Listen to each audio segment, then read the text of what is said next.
ॐ भूर्भुवः स्वः तत्सवितुर्वरेण्यं भर्गो देवस्य धीमहि धियो यो नः प्रचोदयात्। ॐ शान्ति शान्ति शान्तिः. Namaskar, my dear friends. This is video number 6 of Tattva Bodha of Adi Shankaracharya. This video starts with evolution of the Sattva aspect. The senses of perception produce perception or knowledge for the individual. The sense elements are evolved from the tanmatras, which are in turn evolved from Maya, because Maya has three aspects, gunas, which Sattva, Rajas and Tamas. The tanmatras also have these three aspects. The gunas of the cause flow into the effect. As stated before, the sattva aspect of Maya manifests itself as the knowledge, because the function of the sense organs of perception is to produce knowledge. They are considered to be evolved from the sattva aspect of five relevant subtle elements. Organs of perception. एतेषां पञ्चतत्त्वानां मध्ये आकाशस्य सात्विकाशात् श्रोतेन्द्रियं sambhutam. From among these five great elements, out of the sattvic aspect of akasha is evolved the ear, the organ of hearing. Vayuh sattvikakashat tav tav indriye sambhutam. From the sattvic aspect of vayu, air is evolved the skin, the organ of touch. Agnehi sattvic Akankshat Chakshur Indriya Sambhutam. From the sattvic aspect of fire is formed the eye. Jal se sattvic Ashant Rasnendriya Sambhutam. From the sattvic aspect of water is formed the tongue, the organ of taste. Prithivya Sattvic Ashant Gharanendriya Sambhutam. From the sattvic aspect of earth is formed the organ of smell, the nose. This can be summarized as follows. Sattva aspect Akasha goes into formation of ear, Vayu goes into formation of skin, Agni goes into formation of eye, Apaha goes into formation of tongue, Prithvi goes into formation of nose. The five senses of perception are evolved from sattva aspect of the five elements. Every element has an essential nature, guna, and the corresponding sense of organ is evolved from it. Thus, the essential guna of akasha is sound, and sattva aspect of akasha goes into the makeup of ears. The guna of air is touch, and therefore skin is evolved out of the sattva aspect of air, and so on. Antah karna mind. Etesham panch tattvanam samasti sattvic anshat manobuddhayankar chitantah karnani sambhutani. From the total sattvic content of these five elements, the Antahakarna, the inner instruments constituted of the Manas, Buddhi, Ahankara and Chitta are formed. The Antahakarna or the mind receives the stimuli from the senses of perception and directs the pranamaya kosha to respond. The mind is considered to be evolved from the combined sattvic aspect of all the five subtle elements. How the mind has to assimilate the stimuli from different senses of perception is evident when a man is told of a bunch of beautiful roses on a table in the room. His sense of hearing sends the message to the mind. The mind immediately directs the eyes to see the roses to confirm. If the reaction after the seeing does not confirm whether the roses are real or artificial, the next action is to smell them. If, in spite of this, the mind is not satisfied, it wants to check them by touching to confirm their velvety smoothness. Again, for an absolute confirmation, a rose petal may even be tasted. Thus, the mind receives the stimuli from sense organs and assimilates the information. The Antahakarna or the mind is made up of thoughts. These thoughts can be divided into four categories based on their nature or function. So, the one Antahakarna is called by four names according to the four functions it performs, which Manas, Buddhi, Ahankara and Chitta. Just as one woman may be called mother, daughter, sister, aunt, etc., depending upon her function. Sankalpa Vikalpa Atmakam Manaha. Manas is of the nature of indecision or doubt. Manas. When an individual is not sure about something, his mind vacillates between opposite thoughts. For example, while leaving home after walking a few steps, a question arises: have I locked the door? Vikalpa. Then the answer may be yes, I have locked the door, Sankalpa. But if the doubting faculty overrides, the man would go back to check whether the door is locked or not. This function of Antahakarna is called Manas. Thus, the nature of Manas is volition or vacillation and doubt. Nischayatmikaha buddhi. Intellect is of the nature of decision. Buddhi. Buddhi is the determining faculty or the cognition faculty. Thus, upon the doubt of whether the door is locked or not, the deciding faculty might confirm, yes, the door is locked. This faculty is Buddhi. Buddhi is involved in the analysis of a situation or an inquiry into a problem. Aham karta ahankara. I am the doer. This sense is the ego. Ahankara. Ahankara, the aspect of the Antahakarna which has the sense of doership or ownership is called Ahankara, ego. This is a notion which claims the doership and identifies the self with one's actions, pleasures, sorrows, etc.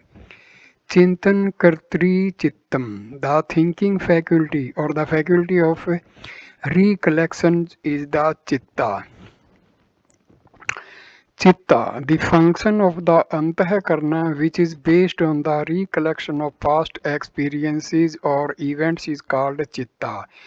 The Chitta provides guidelines to the Buddhi on the basis of past experiences. It is a storehouse of impressions and memories. Thus, if a man happens to see a snake, the past memories or impressions of a snake will direct the mind and the senses to react. While the three faculties, which Manas, Buddhi, and Chitta, come and go, that is, they replace each other according to the situation. The ahankara or the notion of doership is always present at all times. Thus, it is I who vacillates, or I who decides, or I who provides the direction. The other modifications change according to objects and thoughts. Thus, the sattva aspect of the five tanmatras goes into the makeup of manomaya and vijnanamaya kosha, which include the mind, the intellect, and the five senses of perception. Manso Devta Chandramaha. The presiding deity of mind is the moon. Buddhe Brahma. For the intellect, the presiding deity is Brahma. Ahankarasya Rudraha. For the ego, it is Rudra. Chittasya Vasudeva. For the chitta, The presiding deity is Vasudeva. Evolution of the Rajas aspect. The second aspect of the Trigunamika Maya is Rajas, which also appears in the five elements and consequently in the Jagat. एतेषां पञ्चतत्त्वानां मध्ये आकाशस्य राज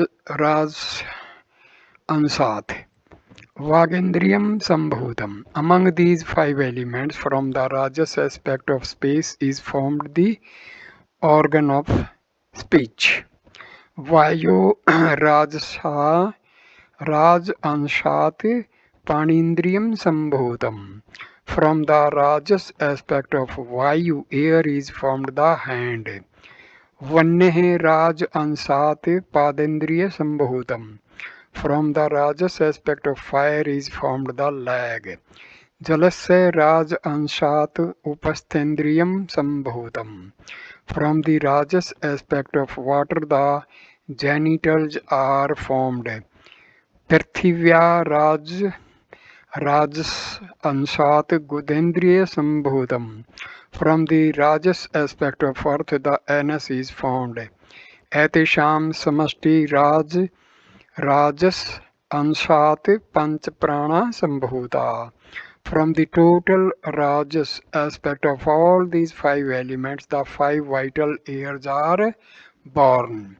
From the rajasic aspect of the five subtle elements, the pranayama kosha, the pranamaya kosha, the pancha pranas and karmendriyas is evolved. Once again, every subtle element is associated with a certain function, so that rajas aspect of a given element goes into the makeup of a specific organ of action. This is given below.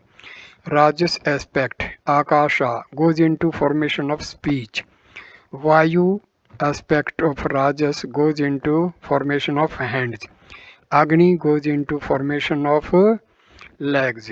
Apaha goes into formation of genitals. Prithvi goes into formation of anus. The Rajas aspect of all the subtle elements goes into the makeup of the five pranas. Evolution of the tamasic aspect.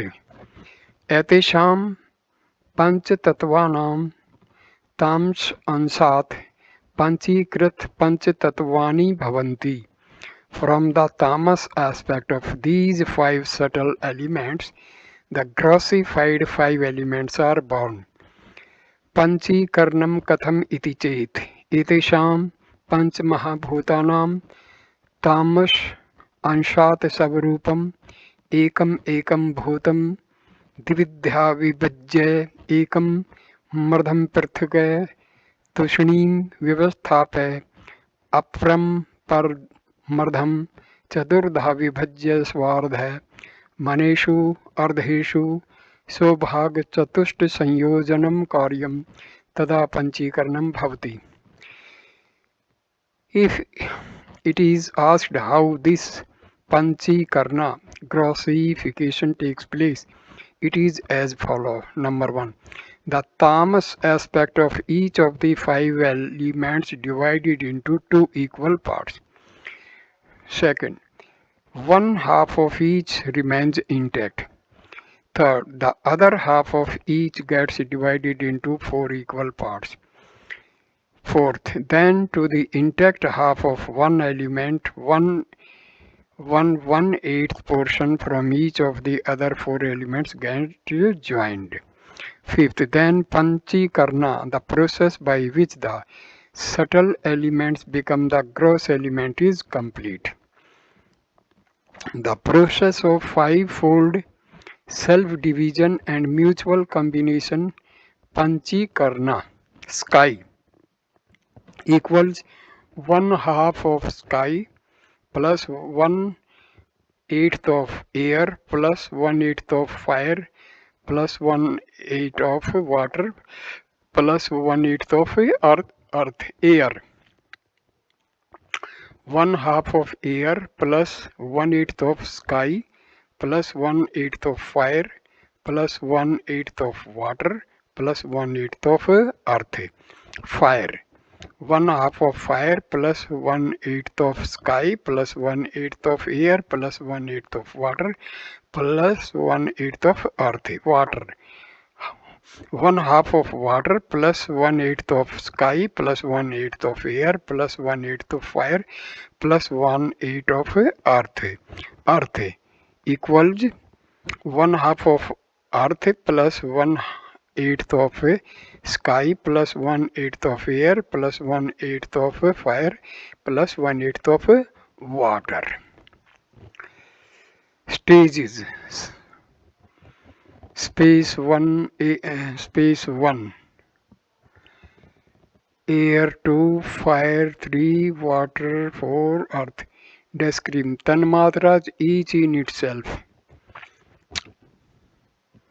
So एतेभ्यः पंचीकृत पंच महाभूतेश्य सतुल शरीरम भवति. From these five grossified elements, the gross body is formed. Grossification, panchikarna. The tamas aspect of the five elements derived from the tamas aspect of Trigunamika Maya goes into the makeup of the gross objective world. However, a process of grossification takes place first, in which the tamas aspect of the five subtle elements evolves into five gross elements perceived by the senses. This process of conversion of subtle elements into gross elements is called panchikarna or the pentamerous combination bifurcation. The steps evolved in panchikarna are as follows. First, the tamas aspect of each of the subtle elements is divided into two equal parts. Second, keeping the first half intact, the second half is further divided into four equal parts, each part 1/8 of the whole. Third, the intact half of one element joined with 1/8 portion of each of the remaining four elements. Fourth, the gross element is designated by the predominant constituents in the grossified element. For example, the gross akasha consists of the grossification of the tamas aspect of 1/2 of akasha, 1/8 of vayu, 1/8 of agni, 1/8 of water and 1/8 of earth. The five grossified elements and their combinations go into the makeup of the gross objective world, including the gross body. Evam pind brahmando rakaim sambhutam. Thus there is the identity between the pidanda and brahmanda, that is the microcosm and the macrocosm. The individual physical body is called Pinda, and the cosmos, consisting of all the gross objects, including all individual physical bodies, is called Brahmanda or Anda. Thus, the Pinda is a part of the Brahmanda, because both are made from the same five gross elements, which in turn are derived from Brahma. Because of Maya, the Pinda and the Brahmanda are one. Pinda is the microcosm and Brahmanda is the macrocosm. Neither of these is apart from Brahma. The process of evolution of the universe, consisting of the gross and subtle objects, has been described. The subtle objects are evolved from the elements before Panchikarna, while the gross objects after Panchikarna, the five elements which thus account for the entire creation, have evolved from Maya, which in turn is the power of Brahma. Thus, Brahma is the fundamental substance from which the whole universe is made. And therefore, everything sentient and insentient is actually made up of Brahma. With proper vision and is derived from knowledge, one is able to experience the presence of Brahma everywhere and also able to see the connecting link identity between the individual and the universe or the microcosm and macrocosm. So I conclude this video here. Next video number 7 will start with Ishvara and the Adhisthana Devatas. Namaskar.